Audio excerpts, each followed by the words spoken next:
y'all? We got another edition of Tutorial Tuesday. It's your boy Greeky Indian Hip Hop Beats. Today we're going over Subtractive EQ, which will help make your drums hit harder, make your samples sound crispier, and make your bass lines boom. Now a lot of times when new producers try to use the EQ, they try to boost sounds to make them stand out, but it's actually counterintuitive.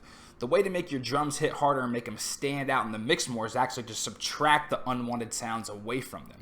And we're going to go through that in the video today. Alright, let's go ahead and find some drum sounds here. Let's get a kick.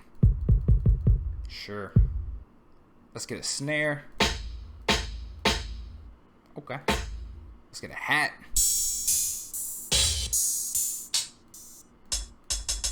Get an open hat too. Alright, let's go ahead and set these to their own channel.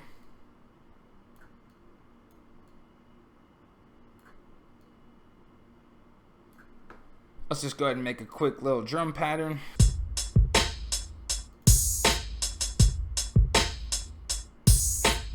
When it comes to mixing, there's a spectrum of frequencies that different sounds will fall in.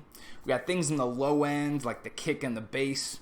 We got things in the mid-range, kind of like the snares and the melodies. And we got things at the high end, like the hi-hats and open hats and a lot of other high-pitched production. And even parts of the melodies will end up in the high end as well. Sound is basically just a vibration. And one of the reasons a lot of mixes fall flat is because these vibrations in these different parts of the frequency spectrum are clashing with each other.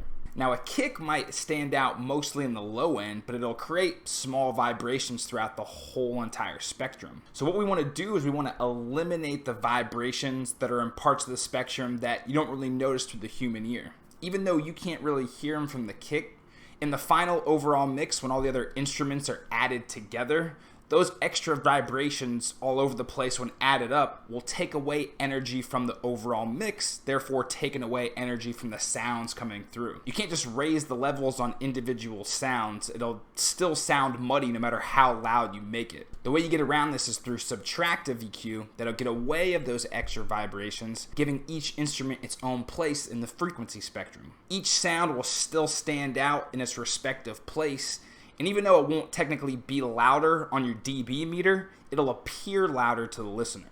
So let's go ahead and solo the kick here. And we'll open up the parametric EQ2. The left part is typically the low area, and you can even see how it's labeled here. It's the sub bass and the bass and the low mid.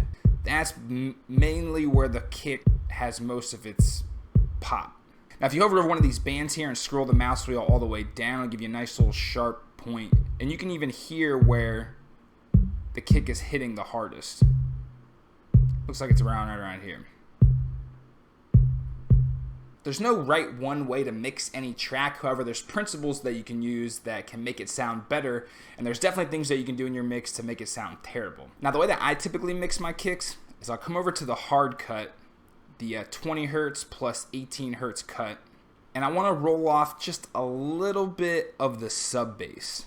You can't really hear this area too well, and eventually we're going to add a bass line to the track, so it'll help give extra room in the sub bass for the bass rather than the kick. When it comes to the high end, I like to roll it off and then slide it down. I usually start bringing it down to about 5K right here.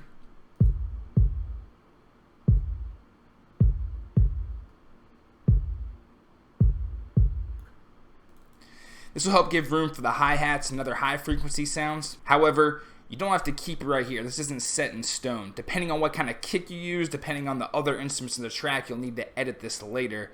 However, it'll deaden some of the high-end sound, making room for other instruments in the high end. Again, the kick is not an instrument that you want to highlight in the high end. You want the other instruments, and you don't want the kick taking energy away from your hi-hats, especially if they're hitting on the same time together. Now, you don't want to get overboard and make it too dull.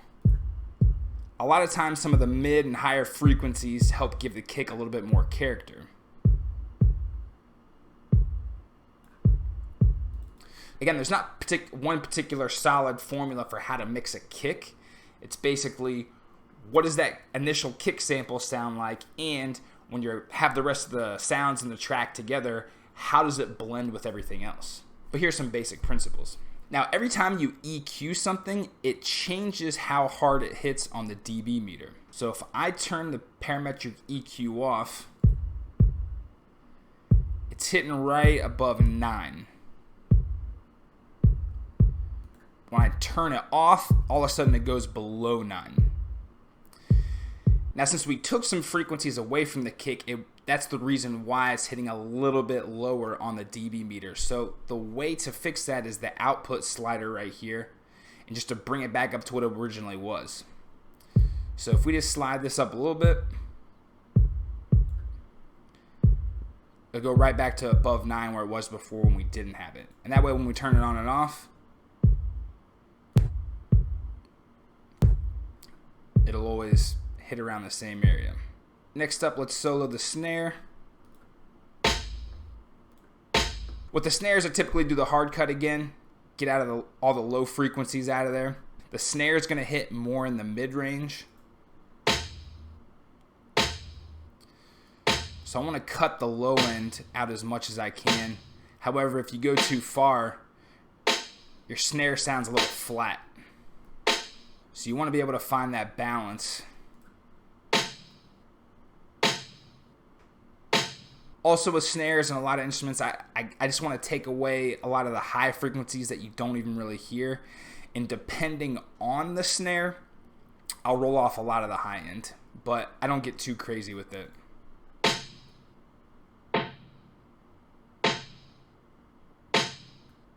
The main hit of the snare will be right here in the mid somewhere, usually between the 200 and 500. But this high end has a lot of character as well, as you can see. So already with this particular hi-hat sample, I can tell there's some low frequencies in it that'll definitely drain energy from the hi-hat. So with the hi-hat, I go again to the hard cut, but I'll roll off the bottom end, usually slide it up here to 500. Now we don't hear that low end vibration anymore. Again, I'll roll off a little bit of the high end.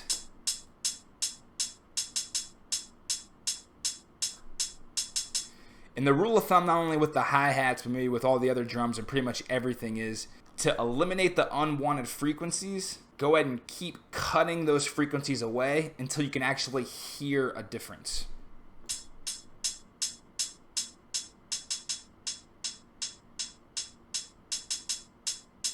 Now, sometimes with the hi-hats, I don't like the high pinging sound that much. It's just brutal on the ears. It's unpleasant. So we'll go ahead and cut it and just make it sound like a duller hi-hat. So if we turn the parametric EQ off, looks like it's hitting up around right above 9. When we turn it back on, it's going all the way back down to, looks like right about 14, 13. And so we're going to use that output slider to slide it back up to right above 9. This way you still get the shape of your hi-hat the way you want it to be, and it's still hitting at the right level. It's not screwing up the mix and adding extra distortion that you don't want. Or if you're subtracting EQ and you're taking away frequencies, if you don't bring the level back up on the output slider, then the drum will just kind of sound flat and won't hit the way you want it to. The open hat here.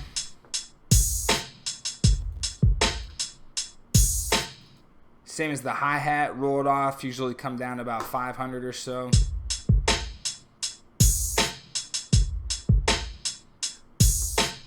Alright, so those are the basics for subtractive EQ for the drums. Let's go ahead and take a look at how I do it with samples.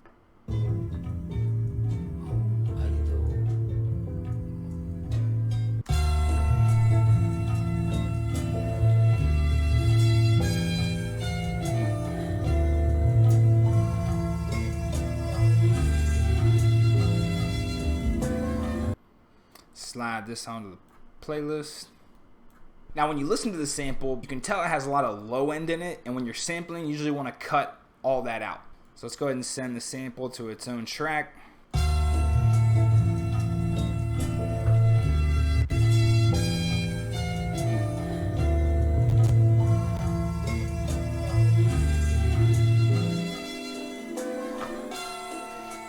Now usually a good place to start with samples is right here around the 200 mark. That's where it transitions from the bass to the low mid. However, if you always just leave it like this, you lose a lot of character with some of the low mid bass area right here. So it's all right to somewhere to play in between the 100 and 200 hertz area. It really depends on the sample that you're using and how much you pitched it up and all the different things that you did to it. But my suggestion would be to always try to incorporate a little bit of the bass in there to help just blend better. If you don't do that, a lot of times your sample will just sound flat.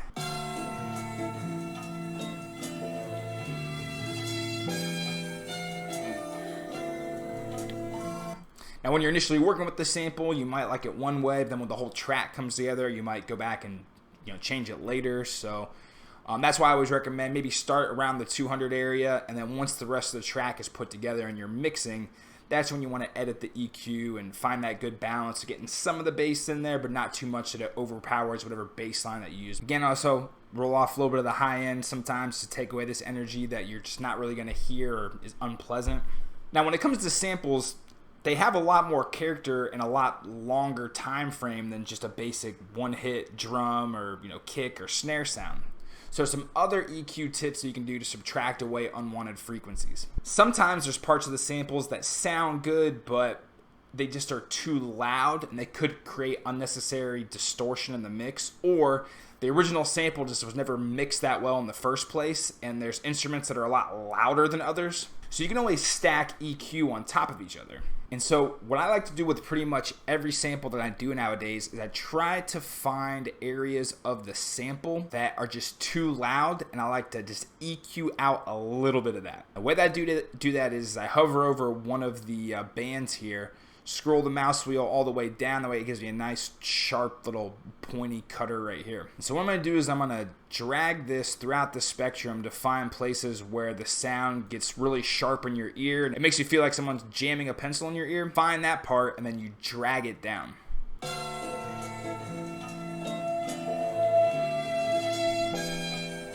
Yeah, right there you can tell it's like whistling at me, and I need to get rid of some of that. So once I find the spot, I just come over to the slider right here, and I usually slide it down right to about 3 dB. And I try to find another one. So I went with the 2 last time, I'll go with the 4 here.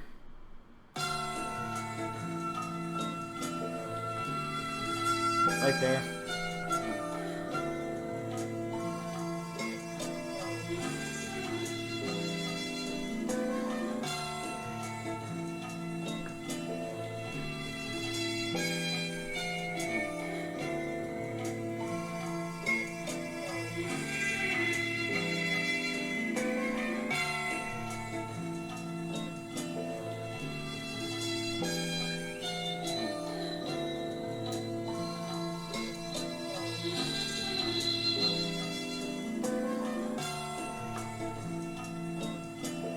Now I've gotten rid of some of the unwanted frequencies that are probably hitting too hard and might create unwanted distortion in the mix. So now when I raise the level on the sample to help mix it, it'll sound a lot better. If I don't do that and I raise the level, will definitely create unwanted distortion. Now if we go back and listen to the original sample, you will notice that it has a really cool bass line in it as well. Now you could just use that bass line for your beat as well. I mean, why not? Could just let it roll and not EQ off the bottom end, but I don't recommend that. Typically you want to be able to mix the mids and the lows differently, because when you actually have someone rapping on it, someone's voice is going to show up in the mid-range of the mix. Now you may still want the bass line to hit hard, but maybe you don't want the mids as high because you don't want them to drown out the vocals. So you want to be able to control the mids and the low separately. So let me show you how you can actually use the bass line from this sample or any sample and how to be able to control the mix of that a lot better. So what I'm going to do is I'm going to go ahead and clone the sample, then I'm going to send it to its own mixer track.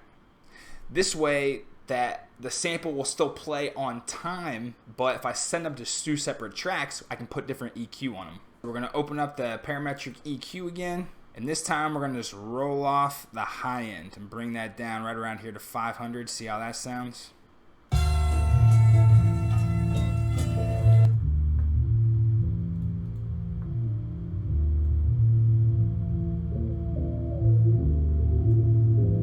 You can already notice that a lot of the parts of the sample that you heard before you can't hear now. And then again, you just adjust these knobs over here to get it sounding like how much of the bass do you want, how much do you don't want. And then you want to be able to EQ it solo, but then you want to listen to the sample together with the bass and the mids and highs and see how well they blend.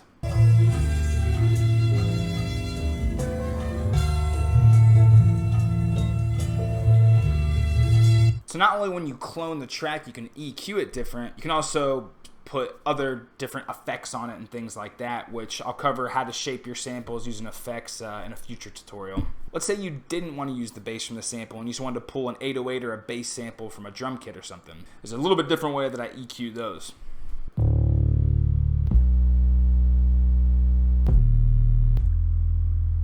Alright, step one with using 808s, always right click on it in the channel rack and cut itself. If you don't have it cut itself, basically the notes will just play over each other and it can cause a lot of unnecessary vibrations on top of each other.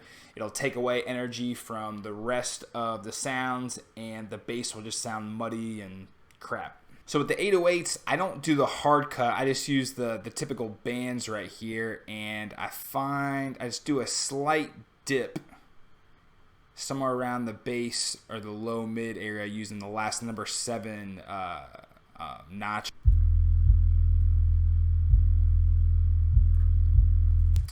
With the bass, I want it to stand out in the low end, but you still hear some of it in the high end as well.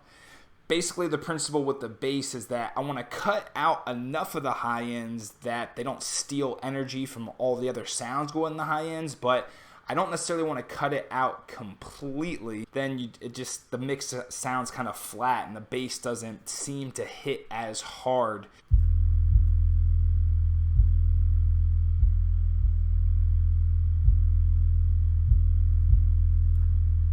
So again, with the 808, there's not one way to EQ it. It's going to really depend on all the other instruments in the track and the final mix.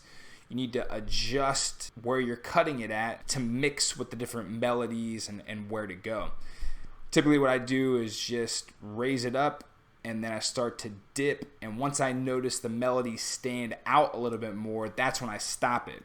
If you go too low, you'll cut away too much of the bass and it won't hit as hard as you want it to. But again, if you go too high, you'll steal energy from the rest of the sounds in the track. Also, I like to take this notch over here, and again, we want to cut out some of the unnecessary sounds here in the sub bass area. You don't want to go too low. If you're ever playing like on a really good sound system, you want that sub bass so you can feel it in your soul. Cut out too much of it, then even though you can hear it on decent speakers, you won't be able to hear it on big professional sound systems. So cut out some of it, and again, just play with it. The key here again is to don't subtract too much where it kills the sound, but you definitely want to subtract the unwanted vibrations that'll steal energy from the rest of the track.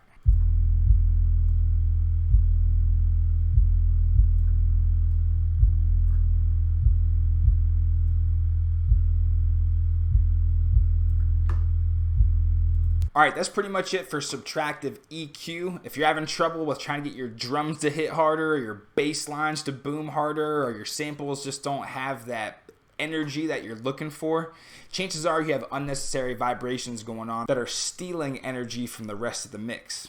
Once you get good with your subtractive EQ skills, you will immediately notice the improvements of how your drums sound. They will hit harder, or at least they'll appear to hit harder, which is the key to a good mix. Thank you very much, everybody, for watching the video. If you got any questions about things you want to learn how to do, please submit them in the comments so I can make a tutorial about that in the future. If there's anything I missed in this tutorial you feel like I need to share with the people, then please let me know. I'm always learning as well. Thank you for tuning in. Until next time.